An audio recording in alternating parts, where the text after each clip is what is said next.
Vous pensez vraiment que la santé de l'économie se lie uniquement à travers les chiffres de l'inflation ou du taux de chômage? En réalité, il existe un indicateur secret, une simple courbe surveillée chaque matin par tous les grands fonds d'investissement mondiaux. Cet indicateur a permis d'anticiper avec une précision redoutable la grande majorité des récessions depuis un demi-siècle. Je vais vous expliquer exactement ce qu'il signifie et pourquoi vous devez absolument le connaître pour sécuriser votre épargne cette année. Ceci n'est pas un conseil en investissement. Les informations présentées dans cette vidéo sont à titre éducatif et informatif uniquement. Consultez un professionnel avant toute décision financière. Bonjour à tous, c'est Manu et bienvenue sur Investir facilement. Aujourd'hui, nous allons décrypter un concept financier qui semble complexe au premier abord, mais qui est en réalité très simple à comprendre une fois expliqué pas à pas. Il s'agit du spread de taux d'intérêt, aussi appelé l'écart de rendement, et plus particulièrement de la fameuse courbe des taux. Pour bien saisir ce que c'est, imaginons que vous prêtiez de l'argent. Si vous prêtez 100 euros à un ami pour une semaine, le risque qu'il ne vous rembourse pas ou que l'inflation détruise la valeur de cette somme est très faible. Vous n'exigez donc quasiment pas d'intérêt. Maintenant, imaginez que vous lui prêtez ces mêmes 100 euros, mais pour 10 ans.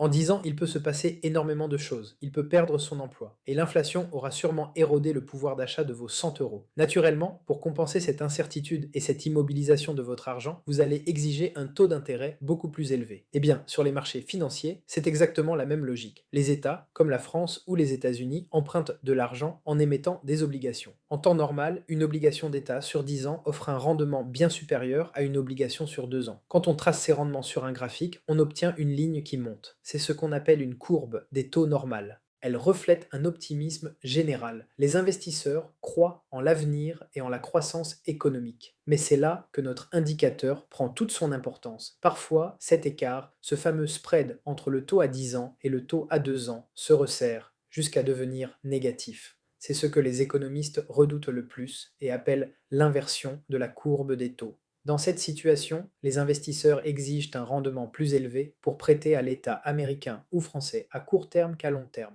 Pourquoi feraient-ils cela? Tout simplement parce qu'ils paniquent. Ils anticipent des turbulences économiques très prochainement. Pour se protéger, ils se ruent sur les taux longs, ce qui fait mécaniquement baisser leur rendement d'un côté. Et de l'autre, les tensions à court terme font exploser les taux à 2 ans. Historiquement, à chaque fois que le taux à 2 ans américain a dépassé le taux à 10 ans, une récession a suivi en moyenne dans les 12 à 18 mois. C'est un véritable voyant rouge clair et net sur le tableau de bord de l'économie mondiale. En ce début d'année 2026, la surveillance de ce spread de taux est primordiale pour la santé de votre portefeuille. L'évolution de cet écart dicte directement les décisions des banques centrales, qui fixent à leur tour les taux de vos livrets réglementés, de vos prêts immobiliers ou des rendements obligataires de votre assurance vie. Si la courbe montre des tensions, cela peut signifier que les taux des crédits courts resteront chers, pesant sur le pouvoir d'achat et la croissance des entreprises. Pour vous, investisseurs particuliers, la stratégie devient la suivante. Si les taux courts sont au plus haut en raison d'une inversion de la courbe, il est souvent judicieux de sécuriser son épargne sur des supports très liquides qui captent cette rémunération généreuse, comme certains fonds monétaires.